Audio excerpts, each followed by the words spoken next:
প্রিয় শিক্ষার্থীরা, সবাইকে আবার অনলাইন ক্লাসে স্বাগতম। আমাদের আজকের আলোচ্য বিষয় পদার্থবিজ্ঞান প্রথম পত্র নবম অধ্যায়ের অনুনাদ।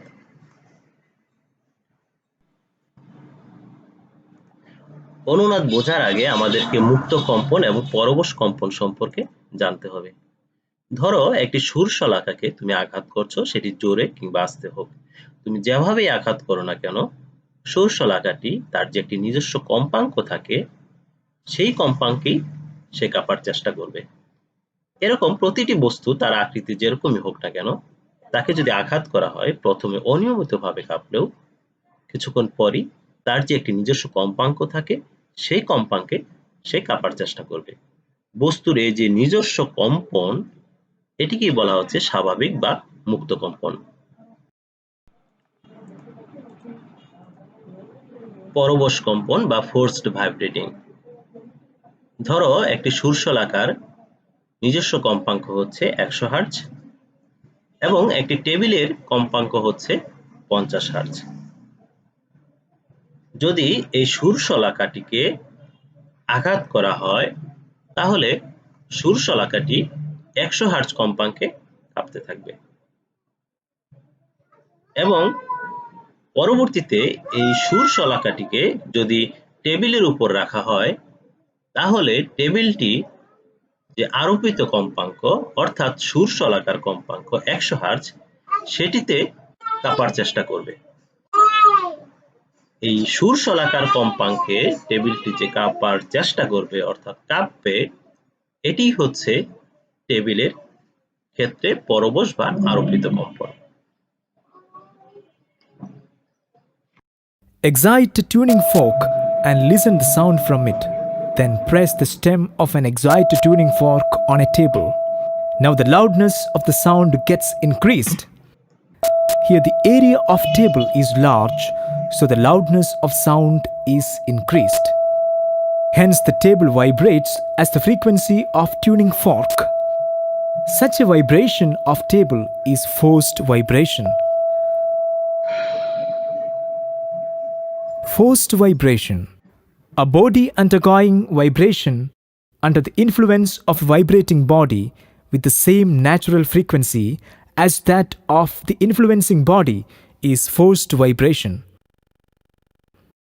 When an external periodic force is applied on a vibrating body, the body no longer vibrates with its own natural frequency, but it gradually acquires the frequency of the applied periodic force. অনুনাদ বা resonance. কোন বস্তুর নিজস্ব কম্পাঙ্ক তার উপর আরোপিত কম্পাঙ্কের সমান হলে বস্তুটি অধিক বিস্তার নিয়ে কাঁপতে থাকে। এই ঘটনাটিকে বলা হয় অনুনাদ বা রেজোনেন্স। আমি যেরকম পূর্বের আলোচনায় বলেছিলাম যে টেবিলের কম্পাঙ্ক হচ্ছে 50 হার্জ এবং এই টেবিলের উপর যে কম্পাঙ্ক আরোপ হচ্ছে সুরশলাকার মাধ্যমে, ওই সুরশলাকার কম্পাঙ্ক হচ্ছে 100 হার্জ, অর্থাৎ 50 হার্জের উপর 100 হার্জের কম্পাঙ্ক আমরা আরোপ করছি। কিন্তু ঘটনাটা যদি এরকম হয়, 50 হার্জ কম্পাঙ্কের উপর 50 হার্জ কম্পাঙ্কই যদি আমরা আরোপ করি, তখন এই টেবিলটি সর্বোচ্চ বিস্তার নিয়ে কাঁপতে থাকবে এবং এই ঘটনাটিকে বলা হবে অনুনাদ। অর্থাৎ অনুনাদ সৃষ্টির শর্তটি হচ্ছে, যার উপর কম্পাঙ্ক আরোপ করব তার যে নিজস্ব কম্পাঙ্ক থাকে, সেই নিজস্ব কম্পাঙ্কের সমপরিমাণ কম্পাঙ্ক তার উপর আরোপ করতে হবে। এই সমপরিমাণ কম্পাঙ্ক আরোপ করার মাধ্যমে যে বস্তুটির আন্দোলন আমরা পাবো, তাকেই আমরা অনুনাদ বলবো। এই ঘটনাটি আমরা একটি ভিডিওর মাধ্যমে আমি তোমাদের কাছে স্পষ্ট করছি। ভিডিওটিতে দেখা যাবে একটি গ্লাসকে আঘাত করা হবে এবং গ্লাসে আঘাত করার মাধ্যমে তার যে নিজস্ব কম্পাঙ্ক সেটি নির্ণয় করা হবে। সেটি পাবে 60.4 হার্জ। তো আমরা জেনে গেলাম যে গ্লাসের কম্পাঙ্ক হচ্ছে 60.4 হার্জ। এখন পরবর্তীতে একটা মিউজিক সৃষ্টি করা হয় এবং মিউজিকের কম্পাঙ্ক যখন 60.4 হার্জ হয় তখন গ্লাসটি ভেঙে যায়। 60.4 হার্জের নিচে যখন থাকে তখন গ্লাসটি একটি সরল ছন্দিত স্পন্দন গতিতে কাঁপতে থাকে। সেটি একটি স্ট্র প্রবেশ করানোর মাধ্যমে দেখানো হয়েছে। এবং যখনই মিউজিকের কম্পাঙ্ক 60.4 হার্জে চলে যাবে তখনই গ্লাসটি ভেঙে যাবে, অর্থাৎ তখনই অনুনাদ সৃষ্টি হবে। চলো আমরা ঘটনাটি একটু দেখে আসি।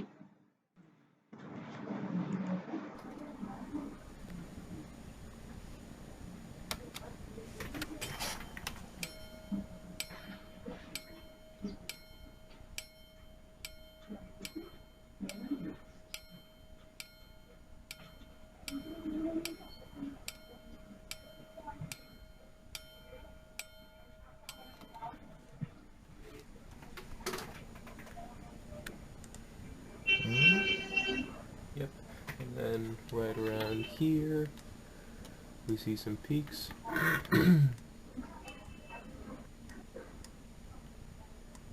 And here it is at about, looks around 629, 630.4. Alright.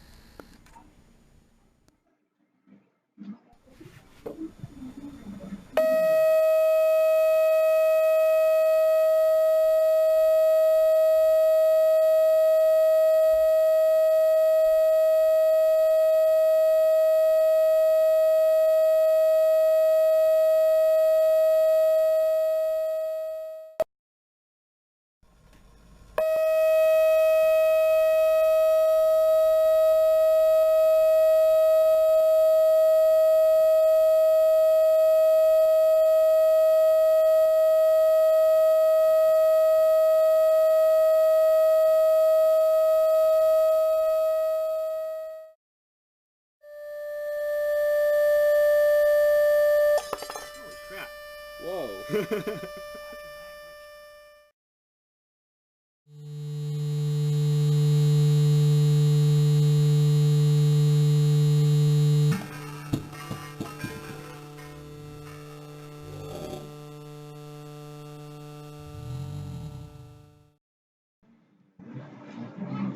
এই অনুনাদের উপর একটি অনুধাবন প্রায়ই আসে।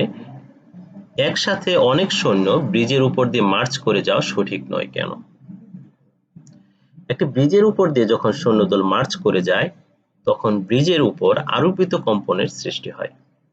যখন এই আরোপিত কম্পাঙ্ক ব্রিজের নিজস্ব কম্পাঙ্কের সমান হয় তখন ব্রিজটি সর্বোচ্চ বিস্তারে কাঁপতে থাকে, অর্থাৎ তখন অনুনাদ সৃষ্টি হয়। এক পর্যায়ে ব্রিজটি ভেঙেও যেতে পারে। এ কারণে একসাথে সৈন্যদল ব্রিজের উপর দিয়ে মার্চ করে যাওয়া সঠিক নয়।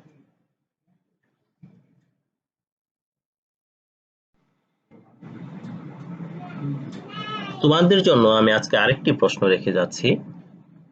সকল অনুনাদ পরবশ কম্পন, কিন্তু সকল পরবশ কম্পন অনুনাদ নয়, ব্যাখ্যা করো।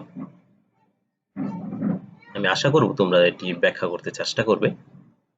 তো আজকে এখানে বিদায় নিচ্ছি। ধন্যবাদ সবাইকে।